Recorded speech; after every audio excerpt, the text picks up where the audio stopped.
BJP की तो कभी नहीं बन पाएगी, बिल्कुल सही कह रहे हैं।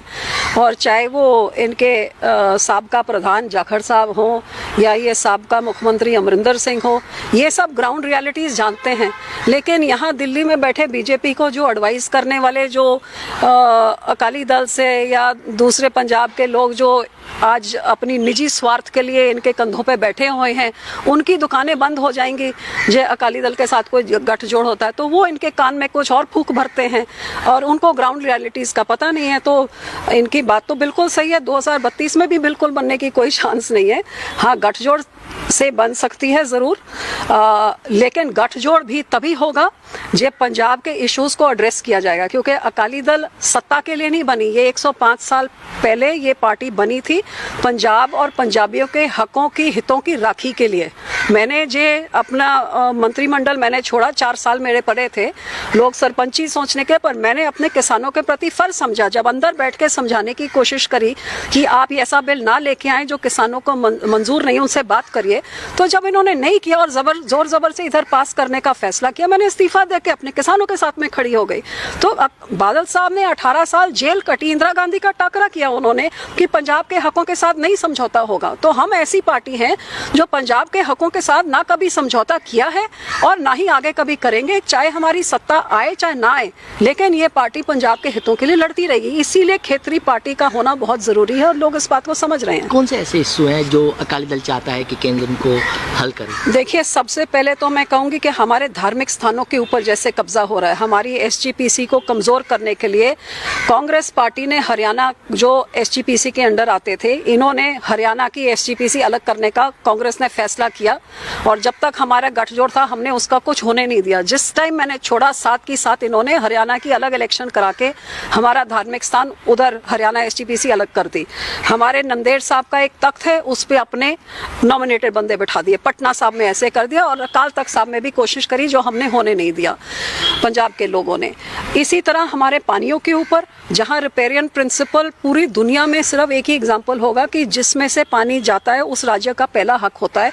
पंजाब के पानियों का पहला हक पंजाब का होने के बजाय पहले तो इंदिरा गांधी ने दूसरे राज्यों को दे दिया और इन लोगों ने आके हमारा जो मेंबर था वो मेंबर बीबीएमबी के बोर्ड में से हटा के अपना मेंबर बैठा दिया और अब कह रहे हैं राजस्थान और हरियाणा का मेंबर भी बैठाएंगे। मतलब पंजाब को तो माइनॉरिटी करके हमारा पानी मेजॉरिटी के वो स्टेटों पे चले जाएगा और जिस करके पंजाब की किसानी सारी खत्म हो जाए। किसानी खत्म हो गई तो पंजाब खत्म हो गया, क्योंकि किसान के पैसे से ही तो दुकानदारी, इंडस्ट्री सब कुछ चलता है।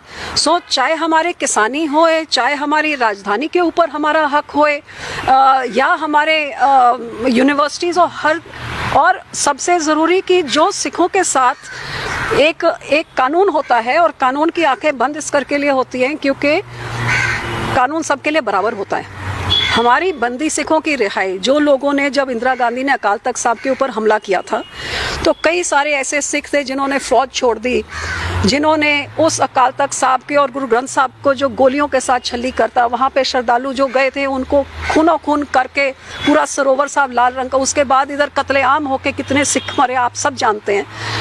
ये सारे सिखों के खिलाफ इंदिरा गांधी और गांधी परिवार के कांग्रेस की तरफ से किया हुआ है। कई लोग भावनाओं में बह के उन्होंने कुछ कदम उठाए, उस कदम उठाने के कारण उनको सज़ा हुई और वो पिछले 30-35 साल से जेल में बंद हैं। जितनी उनकी सज़ा थी उसी दुगनी सज़ा वो काट चुके हैं। और हाँ, अकाली दल मांग करता रहा है कि जे बिल्किस बानो के कातिल छोड़े जा सकते हैं, जे राजीव गांधी के कातिल छोड़े जा सकते हैं, तो ये लोगों ने जिन्होंने सज़ा पूरी कर ली है, ये क्यों सिखों के लिए एक अलग कानून है क्या? और आपने गुरु नानक देव जी के 550 साल के गुरपुरब में आपने नोटिफिकेशन निकाली थी कि जितने बंदी सिख हैं जिन्होंने सज़ा पूरी कर ली उनको रिहा किया जाएगा। भाई राजूआना जी की उनकी जो फांसी की सज़ा को उम्र कैद में किया जाएगा। ये आपने नोटिफिकेशन निकाल के 2019 में आज 25 तक आपने पूरी क्यों नहीं की? और हम चाहते हैं कि आप करिए, क्योंकि जो ऐसे आप दूसरों के लिए कर रहे हो आप हमारे लिए भी करिए। अब कानून बदल के गृह मंत्री जी कहते हैं कि वो माफ़ी मांगी, तो ये सही बात नहीं है। हमें भी हमारा हक चाहिए है और कानून कहता है कि जिसने एक बारी सज़ा पूरी कर ली, एक ही गुनाह के लिए आपको 3 बारी 2 बारी सज़ा नहीं मिल सकती है। तो हमें अपना बंदी सिख को भी छुड़ाए। तो कई ऐसे मुद्दे हैं, इन मुद्दों के ऊपर जब भाजपा कोई गौर करेगी, कमिटमेंट देगी। किसानों ने एमएसपी की मांग करी थी, आपने किसानी आंदोलन उठाया कि एमएसपी दी जाएगी। अब एमएसपी तो क्या दे रहे हैं आप, बिजली बिल और सीड बिल लेके आ रहे हैं, जिससे और पंजाब के किसान का नुकसान होगा, देश भर के किसान का नुकसान होगा। तो ये जब ये मुद्दों को वो हल करना चाहेंगे तब कोई गठजोड़ की बात होगी। अकेले सत्ता में आने के लिए ये अकाली दल का निशाना नहीं है, ये निशाना उनको मुबारक है जिनका ये निशाना है।